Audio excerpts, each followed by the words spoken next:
Paris Pishmish, que era donde estábamos, en el auditorio donde estábamos, y mis propias vivencias cuando se dijo el despertar de la vocación científica, pues lo primero que pensé, y a mí cómo se me despertó, ¿no? Entonces esa es una cuestión que quiero hacer un paralelo con esto, ¿no?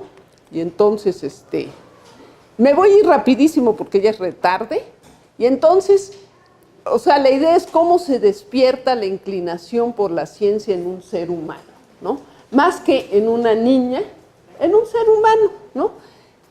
Entonces, pues aquí les pongo una imagen de las astrónomas del instituto ya de los 90, ¿no?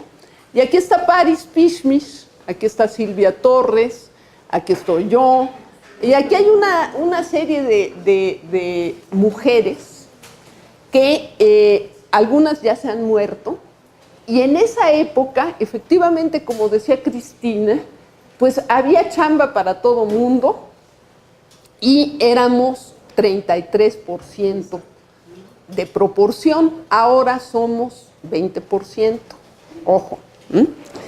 Aunque SNI 3 seguimos siendo 30% porque todavía llevamos esa época. Bueno, entonces esta Paris, este es Paris Pishmish, y entonces este es Paris Pishmish a los 5 años, y afortunadamente está bien documentado porque escribió su biografía ella, ¿no? Y entonces viene de una familia armenia. Se ha hablado mucho de la primera médica, la no sé cuántos, esto y todo, y fíjense que no se menciona a Paris, que llegó aquí en los 40 y que fue el primer astrónomo profesional del México moderno. Entonces es algo, ¿cómo estuvo, no? Es armenia, vivía en Turquía, es cuando era joven, yo nunca la conocí así y nunca decía su edad, siempre era un detalle. Prácticamente al final de la Segunda Guerra. Eso fue muy importante. Entonces, este es de un almanaque que hicieron sobre astrónomas y científicas, entonces pusieron en España, pusieron esta cuestión, ¿no? Entonces, es, como les decía, el primer astrónomo profesional del México moderno, porque Erro y Haro eran aficionados, ¿sí? Y eso tiene mucho que ver con la enseñanza, porque finalmente Paris fue la maestra de todos, ¿no? Entonces, originariamente se llamaba, como buena armenia, Sukiasian, ¿no? O sea, Imari, y nació en Estambul, Turquía, de una familia acomodada. De hecho, un antepasado de Paris fue funcionario del sultán del Imperio Otomano, que lo llamó Pishmish, que quiere decir bien hecho o bien cocido, y por eso saca el nombre de Pishmish, ¿no? Porque no tiene nada de armenio. Acuérdense que los armenios siempre es con an, ¿no? Y entonces, siempre le solucionaba sus problemas al sultán y por eso le llamó Pishmish, ¿no?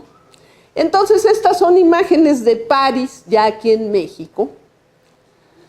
Aquí está justamente con su esposo, que fue Félix Resillas, que era matemático, pero que empezó con astronomía, ¿eh? Y aquí está justamente Haro, y este es otro astrónomo extranjero, y aquí está con Resillas, o sea, cuando vinieron, ¿no? Cuando vinieron. Y entonces, aquí está cuando le dieron un premio en Chapultepec, creo con López Portillo, aquí se ven todos, y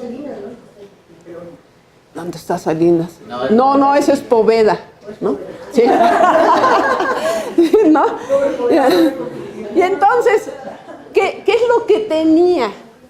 Vocación hacia las matemáticas. Desde edad temprana destacó en la escuela, que era una escuela de puras niñas.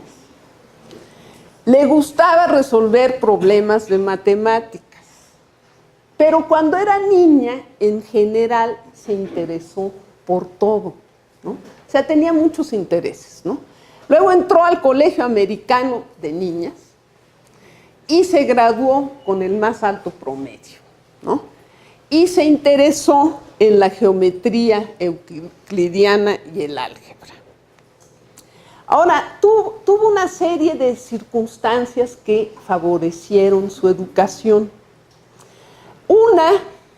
Primero, su papá no quería mandarla a la universidad por la educación mixta, y más bien de puros hombres, ¿no?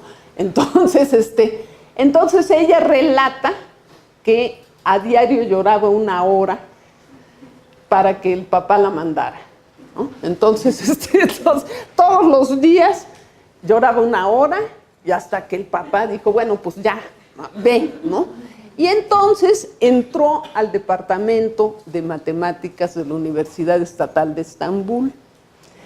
Y en ese tiempo ya se estaban huyendo los científicos alemanes de Alemania, y resulta que los contrataron ahí en esta universidad estatal y se volvió de primerísimo nivel. Y entonces ella estudió con un profesor Freundlich, que había sido director del observatorio Einstein de Potsdam. Y entonces ahí estudió matemáticas y astronomía, ¿no?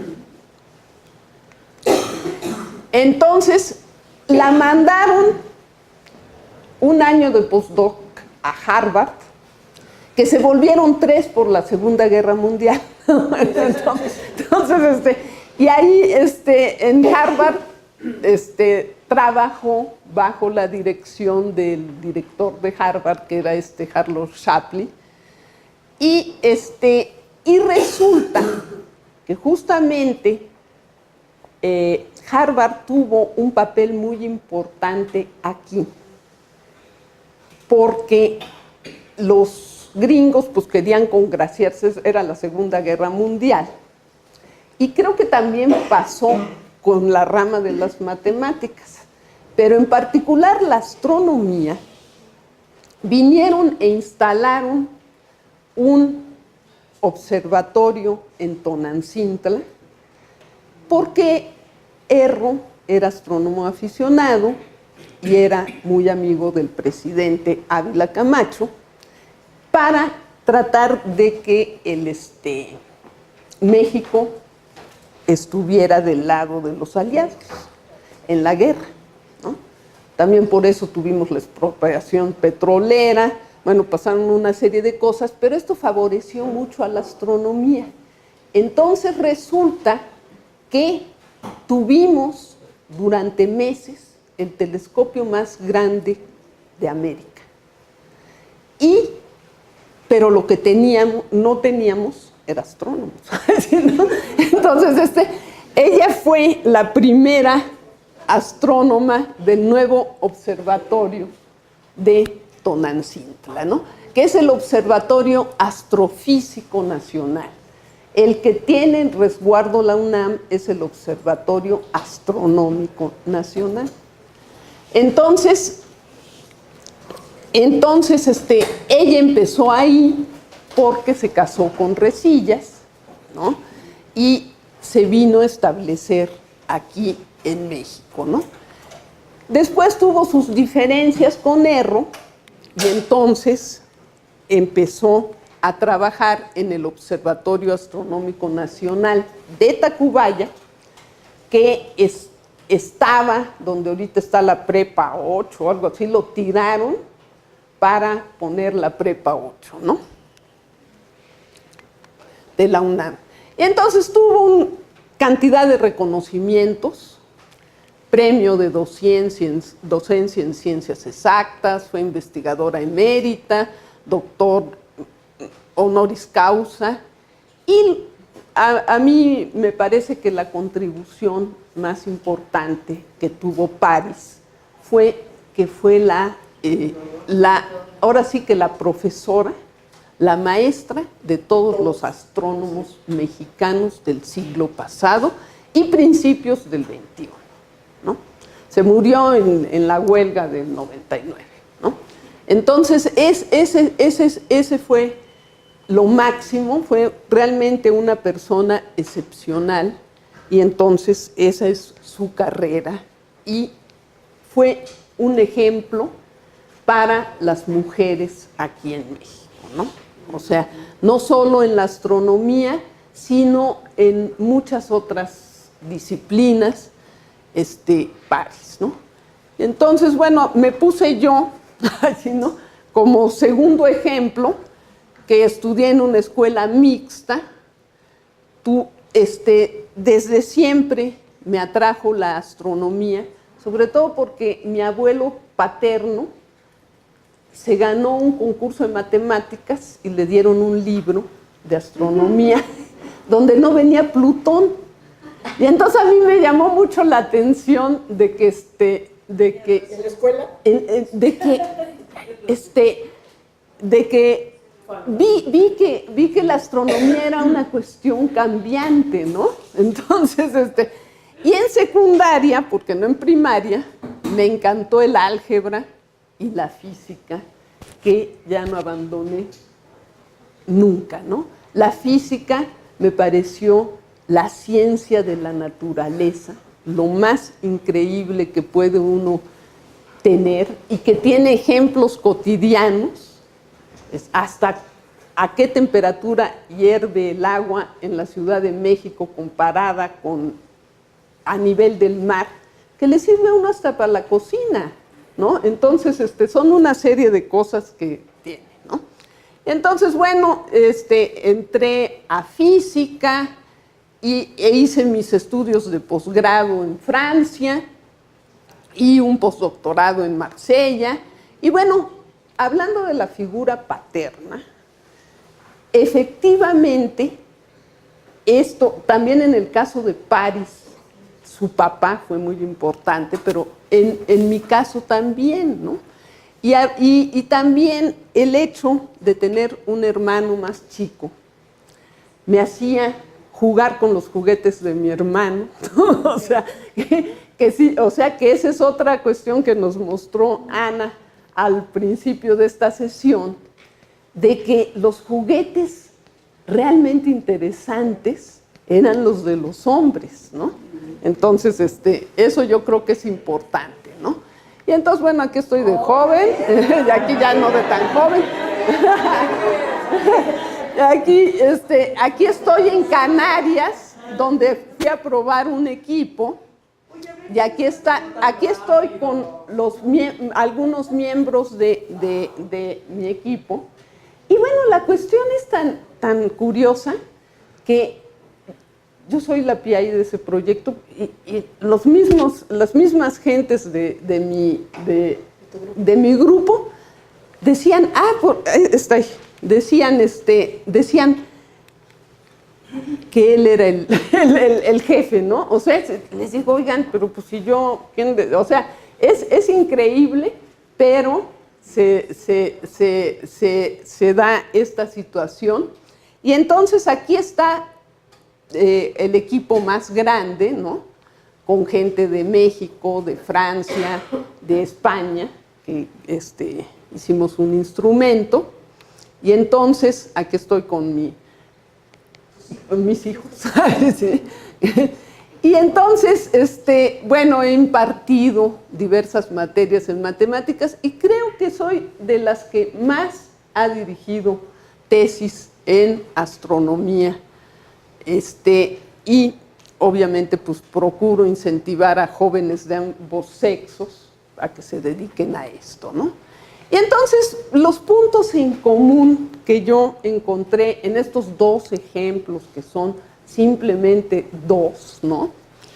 Es la motivación familiar, ¿no?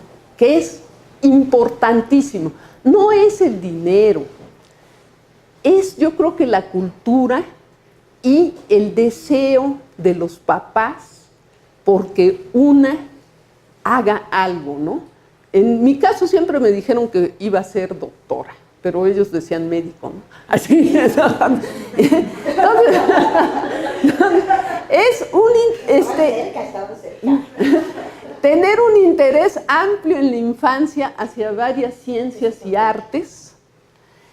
Ahora, curiosamente, la astronomía atrae mucho a los chicos y chicas hacia la ciencia, y entonces eso hay que fomentarlo.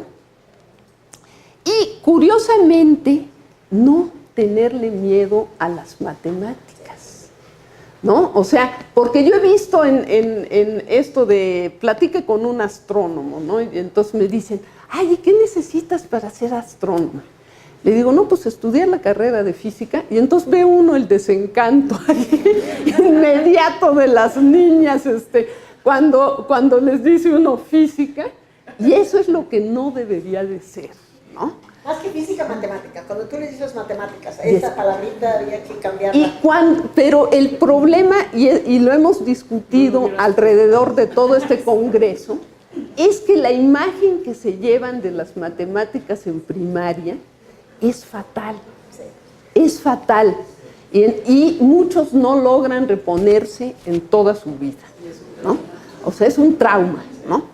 Y entonces hay circunstancias favorables en el desarrollo de sus carreras, porque yo sí estoy de acuerdo en parte con Carmelo al decir que muchas veces no las dejan seguir estudiando. Yo tenía compañeras inteligentísimas y el hermano no tan bueno, pero a quien le pagaban la carrera, pues al hermano, ¿no? Y por eso la educación gratuita también es esencial para la educación de las mujeres. Porque si aparte tenemos que pagar para que estudien, menos, ¿no? Y algo que es importantísimo es tener voluntad y atreverse, ¿no? Atreverse al ser lo que sea, ¿no? Y bueno, pues con esto termino ya y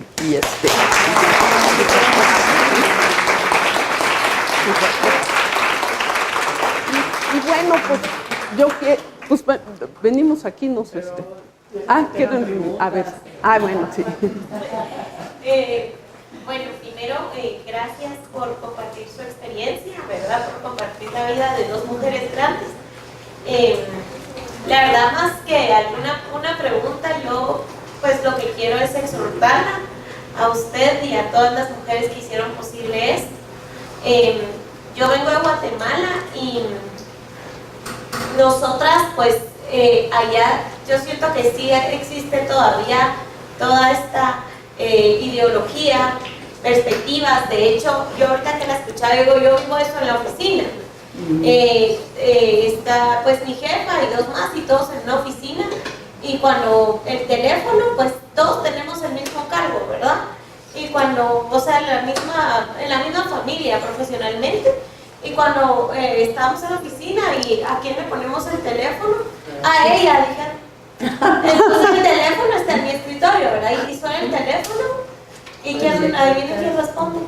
Yo, ¿verdad? Entonces, porque como soy la chica, ellos no podían contestar el teléfono, ¿verdad?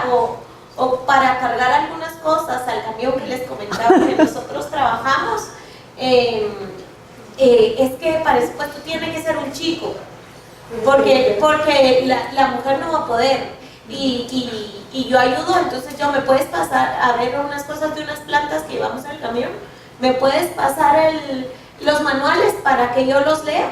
Yo soy nutricionista, pero se lee perfectamente y yo comprendo. No vas a entender, si quieres mejor te explico, me dijo. Entonces, sí, aún existe, o sea, nosotras, pero está en nosotros abrirnos el camino. Yo le dije, no, primero quiero leer, y así me surge alguna pregunta, pues yo te digo, y si no puedo, pues también. Entonces, está mucho en nosotras y en ustedes, jóvenes, hombres y mujeres. Lo que podemos hacer nosotras lo pueden hacer ustedes, y lo que pueden hacer ustedes pues también está en nuestra posibilidad de hacerlo, ¿verdad? Entonces pues nada, agradecerles por la oportunidad. Sigan haciendo este tipo de espacios, ¿verdad? Sí. Sigan en Guatemala, pues queremos hacer algo también por pues ahí nos invitas, así. Y vamos a estar en contacto. Gracias. Pues yo quisiera decirte que esto que decía Cristina también, que la tecnología nos ha ayudado muchísimo. Las primeras veces que yo iba a observar, tenía que mover el telescopio. yo no podía, me da un pavor de que se me fuera a caer. Y entonces el chofer del observatorio se pasaba toda la noche conmigo y era el que me ayudaba a moverlo. Y de repente en la noche oía sus ronquidos ahí, todo, porque trabajaba en la mañana, ¿no? Y entonces, y ahorita ya es una cuestión de control electrónico y todo, ¿no? Y pero los observatorios estaban cerrados a las mujeres y no les permitían tener tiempo de telescopio, y en muchas ocasiones el pretexto era de que no había baños. Entonces, ¿sí? ¿Sí? Y hay hasta, bueno, mejor ni digo más, pero el detalle es que sí son espacios que las mujeres nos hemos ido ganando así poco a poco, ¿no? ¿Más preguntas? Anímense, chicos. ¿No? Bueno, yo quisiera, en lo que se animan los chicos, preguntarte, mira, nos diste dos ejemplos de vida muy, muy interesantes, pero ¿por qué no nos mencionas muy brevemente en qué trabajas, o sea, cuáles son tus aportaciones científicas y cuáles fueron las de París también? Porque uno oye mucho a París, pero la verdad es que ¿qué hizo París? Sí, bueno, tengo otra plática sobre el papel de las mujeres astrónomas en el estudio de las galaxias, en particular de las galaxias, ¿no? Y donde muestro que desde el inicio las mujeres tuvieron contribuciones importantísimas, como esta Leavitt con la relación periodo-luminosidad de las cefeidas, tuvieron aportaciones importantísimas en el estudio, en particular de las galaxias, ¿no? París estudió las galaxias, entonces estudió las galaxias y ella le interesaba mucho sobre todo la curva de rotación y unas ondulaciones que atribuyó siempre a los brazos espirales, y estudió galaxias y nebulosas. Y yo pues estudio nebulosas e interacción de galaxias, entonces es lo que hago básicamente, ¿no? E instrumentación astronómica, que eso es todavía menos reconocido que ser astrónoma. Yo sí quiero decirles que si habemos 200 astrónomos en el país, es mucho, y países con el mismo nivel de desarrollo, como Argentina y Brasil, tienen muchos más, ¿no? Ni qué decir Europa o Estados Unidos, ¿no? Entonces, pero el instituto pues está abierto para todos ustedes, y me gustaría saber qué estudian ustedes, ¿Física? A ver, ¿quiénes estudian matemáticas? Mejor empiezan. ¿Quién está en preparatoria? Estos también se ¡Bravo, bravo!